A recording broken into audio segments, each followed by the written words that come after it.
kí gbogbo ọmọ Yorùbá lásìkò yìí.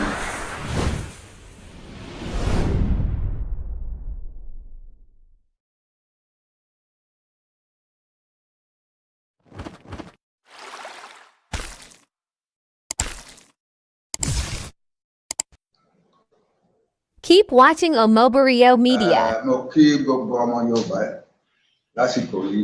Mo kí yín pẹ̀lú inú dídùn. Mo sì kí yín pẹ̀lú ayọ̀. Àkú ọdún àárín ọdún méjìlá wà. Christmas ti lọ, the New Year is coming, and we are looking forward to it. We are looking forward with hope and joy. Mo dúpẹ́ púpọ̀ lọ́wọ́ Ọlọ́run fún àwa ẹ̀yà Yorùbá.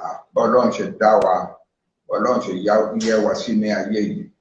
Mo dúpẹ́ púpọ̀ lásìkò yìí o. Mo bá yín yọ̀ pátápátá ẹ̀yin ọmọ Yorùbá.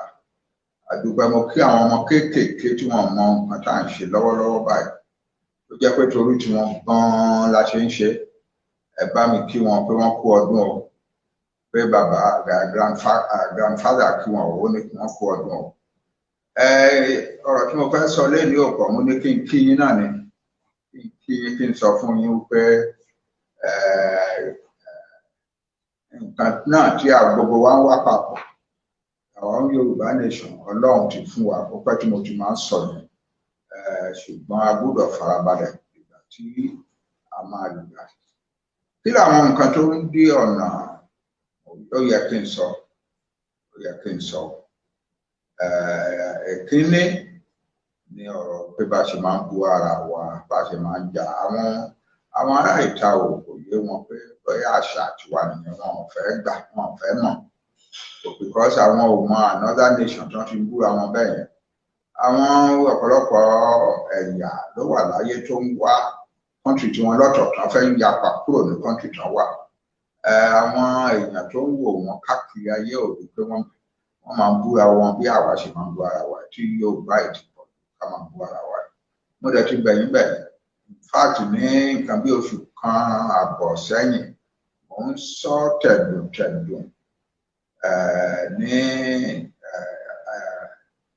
ní ìkànnì kan tí àwọn tí ó ṣe ẹgbẹ́ àgbàdúrà jagun wọ́n ṣe, mo ń bá wọn sọ̀rọ̀. Mo ń sọ fún wọn pé kíní ó ṣòro kò ní. Ọlọ́run ò gbà, ọmọ èèyàn ò dẹ̀ gbà. Àwa Yorùbá dẹ̀ ń pé mo fẹ́ wá bẹ̀yìn báyìí. Mo dẹ̀ fẹ́ fi òpin sí ní àsìkò. So that by the time tí ó bá máa dìbò rí àárọ̀ la, a ní máa gbọ́ra ti àti wọ̀nyí lórí ewì wa àbí lórí àwọn social media wa. Kò yẹ ká máa ṣe bẹ́ẹ̀ rárá. Ọlọ́run tó fún ẹ ní ẹ̀bùn wípé kó lè máa ṣe ewì kọ́rọ̀ máa dùn lẹ́nu ẹ̀, kó lọ fi tún ayé ṣe ló ṣe fún ẹ o. Ìwà ìbàjẹ́, ìwà ẹ̀gọ̀ ní pé kó máa fi tú ayé ká, kó máa fi bú àwọn èèyàn. Ọlọ́run ní kó lọ máa fi bú àwọn èèyàn tiẹ̀. Especially ní irú time tá a wà yìí, àwa Yorùbá nídìí ká ṣọ́ra wa, ká dẹ̀ kóra wa pọ̀ dáadáa. Màá ṣàlàyé díẹ̀ nípa ìyẹn later. Nǹkan kejì tí ó ń dá wa dúró tó ń jẹ́ kí ọ̀nà wa kó máa fẹ́ rọ̀fù díẹ̀ láti bí oṣù kan, ẹni wípé ṣe ló wá dàbí wípé àwa Yorùbá àwa náà fẹ́ wá dàbí Southern Sudan. Láì bá ẹnìkan kan sọ, láì bá èèyàn kankan wò. Kan lára wa kó lórí ìdílé kó sọ pé òun ti declare Yorùbá Nation. Òun fẹ́ yan mínísítà, òun fẹ́ àgbà. Gbogbo ayé ló sọ pé àbí kìí ṣe Yorùbá lélẹ̀. Gbogbo ayé ló ti mọ Yorùbá fáwọn àwọn èèyàn tó ní ètò, tí ayé fẹ́ràn wọn, tí ayé sì ń fẹ́ tiwọn. The result is that nígbà tá a bẹ̀rẹ̀ ọ̀rọ̀ yìí díẹ̀ wọ́n rí ọ̀pọ̀lọpọ̀ ìlú tó ń wá pé àwọn náà fẹ́ gba òmìnira ara wọn. Tó jẹ́ pé ọdún 20 ọdún wọ́n sì wà lẹ́nu ẹ̀, wọ́n máa dù aráyé ò ní lísìn sí wọn. Kò tí ju ọdún 3 náà tá a bẹ̀rẹ̀ ọ̀rọ̀ tiwa yìí. Ayé ẹ̀ta aráyé ti lísìn sí wa dáadáa. Nítorí kíni reputation Yorùbá Nation solid around the world. ẹ má jẹ́ ká wá fi ìwàkúwà ìwà mo lè búyàn mo lè sọ̀rọ̀ dáadáa tó lè burúkú sí yàn mo lè sọ̀rọ̀ tí líle mo lè bú ẹnikẹ́ni mo lè bú ọba mo lè bú ìjòyè mo lè bú bàbá mi gan gbogbo wọ̀nyẹn àbá tẹ́ ẹ bá ń ṣe aráyá bẹ̀ sí revise attitude wọn sí wa mo fẹ́ bẹ̀ yín again very seriously ẹ̀yin tí Ọlọ́run fún ní ẹ̀bùn láti lè máa sọ̀rọ̀ dídùn ká máa gbọ́ lórí ewì ẹ̀bùn látọ̀dọ̀ Ọlọ́run nìyẹn o ẹ̀yin tẹ́ mọ social media ṣe kẹ́gbẹ́ kámẹ́rà sí yàrá yín kẹ́ máa sọ̀rọ̀ sí gbogbo ayé kí gbogbo akádẹ̀ máa gbádùn yín ẹ̀bùn kan nìyẹn látọ̀dọ̀ Ọlọ́run ẹ̀bùn yín yẹn fi tún ayé ṣe ẹ fi tún àwọn èèyàn yín ṣe ẹ fi tún fámìlì yín ṣe ẹ fi tún àwọn ẹ̀yà tí yín ṣe ẹ má máa fi búyàn ẹ má máa fi ṣépè ẹ má máa fi support nǹkan tẹ́ mọ̀ pé kò kì í ṣòótọ́ ẹ má máa fi máa sọ pé aládùúrà ni wá ń gbàdúrà wá ṣe irọ́ nìyẹn tó o bá ń purọ́ àbí tó ń support ẹni tó ń purọ́ ó lè máa gbàdúrà sọ Ọlọ́run gbogbo ẹ̀ Ọlọ́run fúnra ẹ̀ sọ why do you call me Lord Lord when you will not obey my commandments when you are opening your mouth you are using your tongue for lying and deceit when you hear the person lying and deceiving people and you are giving your tongue in support to them. How can you, why do you call me Lord, Lord? In short, what God is saying, God says, the iniquity shall not approach my throne. Tó o bá jẹ́ ẹni tó ń purọ́, tó ń support ẹni tó ń purọ́, nǹkan tí mo tó yẹ kí n sọ yìí mi ò ní sọ jáde tán, Ọlọ́run á jẹ́ kí gbogbo àbá gbàdúrà kó máa gbọ́ wa. God says he will call upon me and I will hear him. That is ẹni tó bá ń ṣètò. Ẹni tó bá ń fẹnu ẹ̀ purọ́ tó ń purọ́ tó dẹ̀ fi forúkọ Olúwa purọ́ tó dẹ̀ wá ń support ẹni tó ń purọ́. Ó lè ṣòro pé tó bá ń gbàdúrà kí Ọlọ́run má gbọ́. Mo bẹ̀ yín ẹ má ṣe mọ́ mo dẹ̀ gbàdúrà fún yín gbogbo ọmọ Yorùbá tó bá ń lanu ẹ̀ sókè tó bá pe Ọlọ́run á máa dá yín lóhùn ṣùgbọ́n ẹ má ṣàkàṣà ìkúrò kákan déédéé máa kúrò torí pé it is the father it is.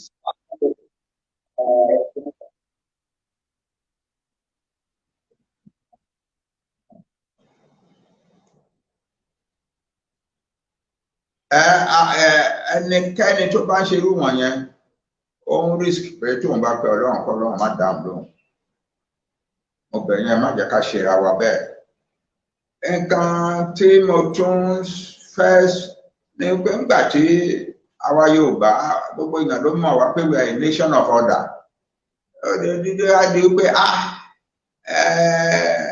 ṣé ẹ̀yin náà wá fẹ́ di South Sudan ni ṣé ẹ̀yin Yorùbá tí gbogbo ayé ń wò tá a rò pé ẹ̀yin ní number 1 ní Áfíríkà ṣé ẹ̀yin náà wá fẹ́ sọ̀rọ̀ ayé di South Sudan ni kẹ́yìn kan lára yín dédé dìde kó ní ọ̀hún ti declare ayé nation kí gbogbo àwọn yòókù kan kó má yé wọn nǹkan tó ń sọ kó má bá nìkan kan sọ ó lè máa sọ pé òun ti yan mínísítà ànájà ṣe bẹ́ẹ̀ èmi ò ní fẹ́ inú mi sọ burúkú sí nípa àwọn Yorùbá níbi kankan láíláí lẹ́nu bí ìjọ mẹ́ta àwọn kan pè mí àwọn èèyàn pàtàkì ní kọ́ńtì tiwọn nílùú tiwọn wọ́n pè mí wọ́n ń béèrè question lọ́wọ́ mi ẹni yín tó ṣe báyìí yẹn kọ́ ẹ̀fìn kan wọ́n fẹ́ kí èmi condemn I will not condemn a Yorùbá person láíláí wọ́n kàn sọ pé ara wa náà ni wọ́n fẹ́ kí èmi sọ pé ara kì í ṣe ara wa ni o ọmọ mi ni o ṣùgbọ́n kò sẹ́ni tí ò kì í make a mistake a mistake tó ṣe yẹn kò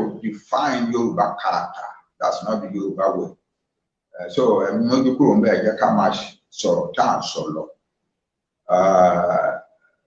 kò yẹ ká máa embarrass nation wa bí eléyìí èmi tẹ́ ti síwájú tẹ́ ní kí n lọ máa bá yín ṣètò kò yẹ kó jẹ́ pé embarrassment tẹ́ ń pọ̀ lẹ́yìn mi ni ò ní jẹ́ kí n lè lọ síwájú mo bẹ̀ ẹ jẹ́ ká mú kúrò mo dẹ̀ dúpẹ́ lọ́wọ́ gbogbo ẹ̀yin tẹ́ ń ṣètò yìí káàkiri àwọn tó jókòó tó ń kọ ìwé pé bá a ṣe máa ṣe country wa nígbà tó bá dé nìyí àwọn tó ń ṣètò wípé bá a ṣe máa ṣe transitional government wà ní àwọn tó jókòó tó ń sọ̀rọ̀ pé bá ṣe máa ṣe education wa ni, bá ṣe máa ṣe agriculture wa ni, bá ṣe máa ṣe infrastructure wa ni, Yorùbá lóríire láyé yìí o. Ọ̀pọ̀lọpọ̀ irú nǹkan bẹ́ẹ̀ lẹ́ sẹ́ǹdì ránṣẹ́ sí mi, ó kúnlé, ó kún ọ̀nà. Professor kan jókòó ní Amẹ́ríkà, ó kọ 39 pages ní pé bá ṣe máa ṣe economy wa tó máa ṣáájú gbogbo ayé, 39 pages. Ẹlòmíràn wà tó wà ní Nàìjíríà tó kọ ìwé tó tún gùn yẹn lọ ní bá ṣe máa ṣètò gọ́ọ̀mẹ̀ntì wa. Táyé máa yẹ wá, táwọn aráyé wa máa bẹ̀rù pé àwọn owó lélé yìí, kí ló dé tá a mọ̀ wọ́n tẹ́lẹ̀, ìfẹ́ tó jẹ́ kẹ́ mọ̀ wá tẹ́lẹ̀ ni pé a wà lọ́dọ̀ colonialism. Bàtà dẹ̀ kúrò lábẹ́ colonialism, a tún wá bọ́ sọ́wọ́ ọwọ́ aláàmù mìíràn pátápátá.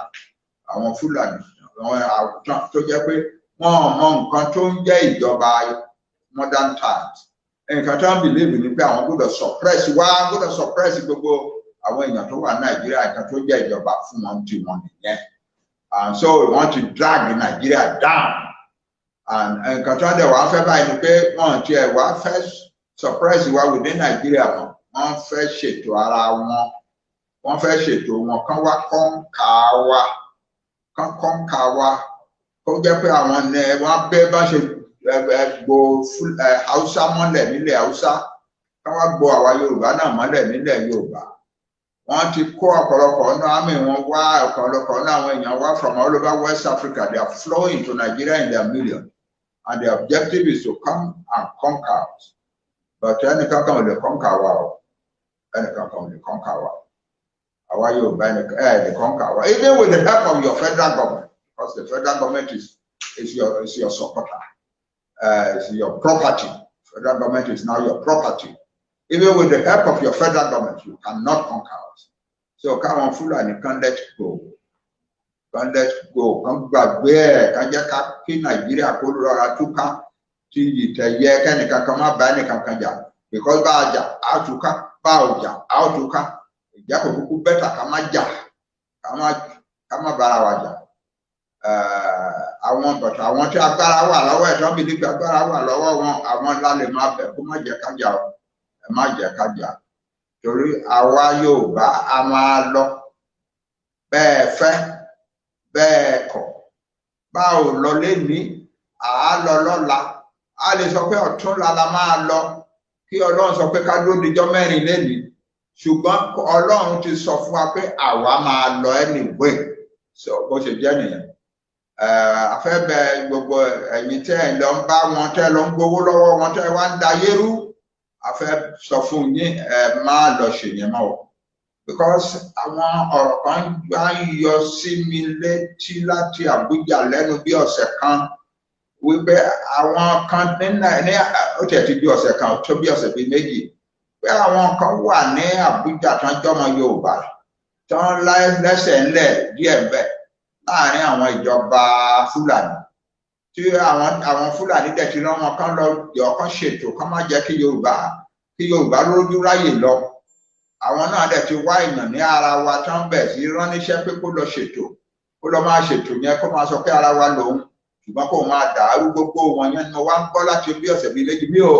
Ó yà mí lẹ́nu o, ó yà mí lẹ́nu gan-an ni pé wọ́n lára wa tó lè ṣerú yẹn. Mo fẹ́ bẹ̀rẹ̀ gbé sọnù torí ọ̀nà ìparun pátápátá nìyẹn fún ẹ̀yin àtàwọn tó ń rán yín ní Àbújá. The Yorùbá Nation will leave Nigeria, no matter what anybody may be doing. Àwọn gómìnà fẹ́ kóra wọn jọ, àwọn Fúlàní kán lọ dẹ́rù bà wá pé àwọn ọmọ wa àbúdọ̀ ṣe rálùlù àlá. Self-determination is the inalienable right of the Yoruba people, of every people in the world. The laws of the international community say so. Even the laws of Nigeria say so, because Nigeria is a signatory to all these laws.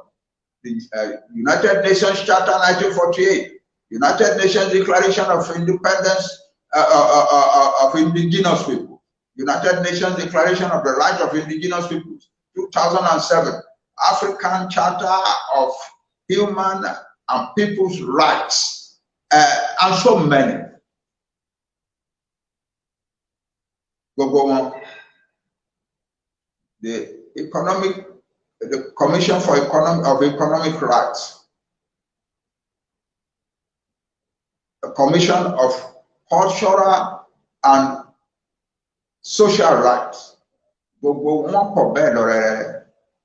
one of them in Nigeria signed. That makes them part of the laws of Nigeria. And kan ò lè wá sọ pé àwa ò ní right láti sọ láti máa pariwo káàkiri ìgboro pé àwa ń fẹ́ jáde kúrò Nàìjíríà. Tá àwọn ọmọ wa bá ń jáde síta tán pariwo wọn pariwo as of right nìyẹn. Ẹnìkan kan ò lè stop wọn. Kò sí gómìnà kankan, kò sí president kankan tó lè stop wa. Ó ká Buhari fúnra rẹ̀ lára ní 2017 United Nations General Assembly. Only the self-determination is the inalienable right of every people, and that it is immoral for the world to prevent a people from exercising their self-determination rights. That's the truth of the matter.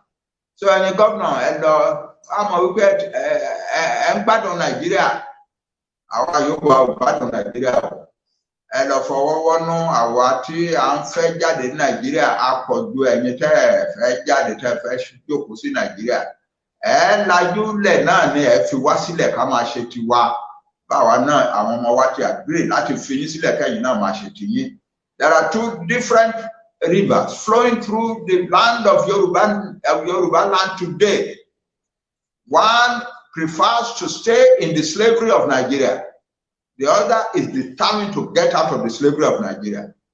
I need that to Barawaja.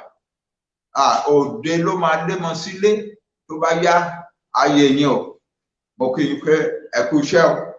Ẹ kú gbogbo ràtìràtì tẹ́ ń gbé káàkiri pé àwọn ọmọ wa gbọ́dọ̀ rálẹ̀. Àwọn ọmọ wa ṣe rálẹ̀ ìgbà tó bá wù wọ́n kò dẹ̀ sí nǹkan tẹ́ ẹ lè ṣe sí.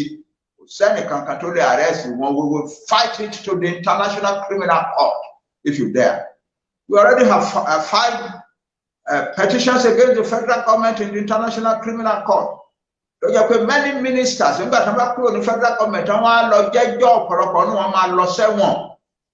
already. So don't push yourself into crime against the international community, because when you have retired and you are no longer governor, you will be arrested and taken to the Hague and tried there.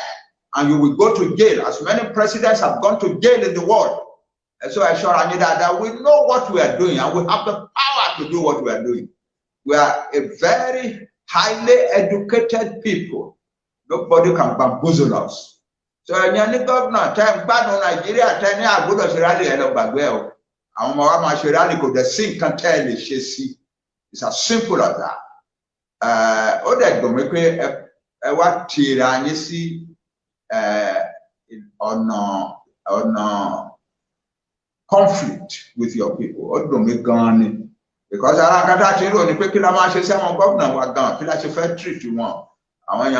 we must treat them with respect and honor. You are destroying that path of respect and honor now.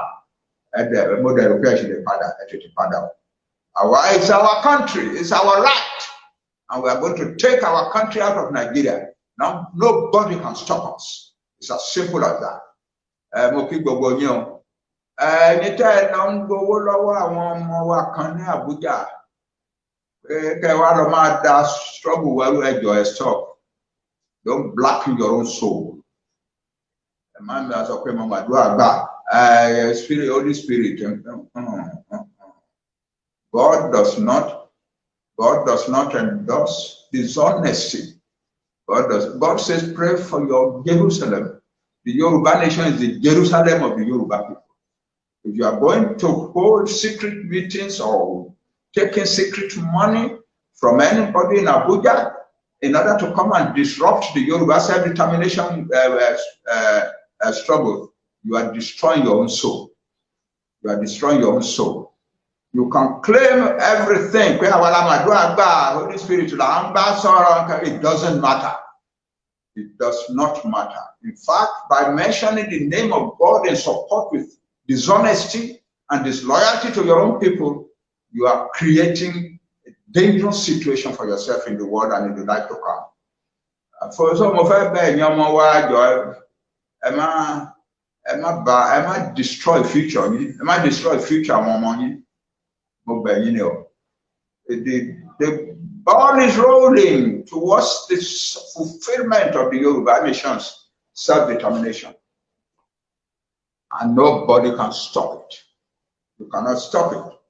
Governor, minister hiding in Abuja, sponsoring somebody to come and disrupt our struggle at home, it is not going to work.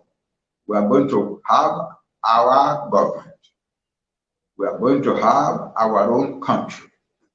We are going to build it into one of the most envied nations in the world. Our children are going to be going to some of the best schools in the world. And when they pour out of school, out of graduation, they are going to be coming into a society that has prepared abundantly for them. They will have employment. They will have the means of starting little businesses of their own. They will become employers of labor. Yes, they will bring the best of technology from the far ends of the world to come and build the beauty of our own country. We are going to be a nation that the world envies. That's the country we are going to work. We have the record for it. We Yoruba have a record for building civilization and beauty. In the ancient times, before the coming of European colonialism, we built the greatest organized society on the African continent, south of the Sahara. Yeah, we did. We have the record. It is in our genes to do it. And then when briefly in the 1950s, the colonial authorities gave us a chance to manage our own affairs, our father, Obafemi Awolowo, went back to the memory of the past and brought out the best government on the African continent, producing the best of everything, the first of everything. That's who we are. Give us a chance to have our own country, and we will surprise the world. Our young people are waiting. They have the skills, they have the education, they have the push. Let us have our own country so that we can go forward and use their expertise and their skills to build a great country for our people. And if we do it well and we part peacefully, our beauty, our achievements will rub off on you too, no matter where you are. Yeah. I was talking to some of our young people, and we were talking about the Fulani who are hiding in the bush and so on. And I said, wait, we will have our country, and they will still be in the bush. So what should we do about them? We are civilized people. We will make a generous announcement. Come out of the bush. Come out of the bush and go and report in so place. If you desire to stay in our country, fine. But one thing is clear, you cannot be a cattle rearer in our country. There can be no cattle, nomadic cattle rearer on the soil of Oduwa. It's impossible. If you want to do any other kind of job, fine, it will be available to you, provided that you respect the right of every person to their freedom and their dignity, and that you are not going around saying that you are Fulani and therefore you are anything. No person is anything more than a person before God. If you think that you are anything because you are Fulani, you are deceiving yourself. God did not make you to rule anybody. God just made you to go and rule yourself. You have lost the opportunity because you did not settle down and create a society of your own and have your own homeland. All other nations have their own land. You are the only nation that has no homeland. But your chances are not gone. You can still settle down. You can still settle down among the people you live now, especially in Hausa land, where you have lived for 200 years and they have accepted you. Go back there, settle down among them, respect them and be respected by them, and build a great society. You can build a great society there. The Hausa nation was the largest single ethnic nation north of the river Niger before the Fulani came. Hausa land can still be a great country of the modern world. Yeah. And if you go back there, you Fulani go back there, you settle with them, and everything is doing fine there. Oh yeah, we Yoruba will be ready to help you one way or the other. That's our spirit. That's our spirit. We don't want to fight you, but if you come in to fight us, we will fight you and beat you out of our land. Whoever you are, even with the help of your federal government. So the die is cast. Oh, our young people are anxious. They want their country now. I want it now too. But we must wait until we can do it right. We must wait. It's not a long waiting. It's not a long waiting at all. We will wait until we can do it right. We can waiting another day, waiting 2 days, waiting a week, or even 2 weeks. It's not a bad thing. Doing it now and running into trouble is a bad thing. We will not do it in such a way as to run into trouble. This is a beautiful day in the life of the Yoruba people. The year that is coming is a beautiful year, the beginning of great things in the life of the Yoruba people. I congratulate the Yoruba Nation. I congratulate you because God has bestowed his love, affection, and favors upon you. And every Yoruba person, everywhere in the world, will see the hand of God, the beauty of the hand of God in their lives as we go forward.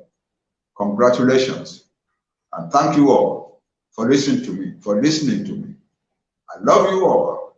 It's a great, I'm proud to be a Yoruba person, and I want you all to be proud to be Yoruba persons. Let me repeat. You think it is fashionable, it makes you money to abuse people, to say nasty things about people. Stop it. Did a nasty song may earn you money, but a beautiful song may earn you more money. Think of singing beautiful songs rather than dirty, filthy, insulting songs about your own brothers. God bless you all. Thank you very much. I love you all. Thank you for watching. If you're new to this channel, consider subscribing so you won't miss out any of our latest video.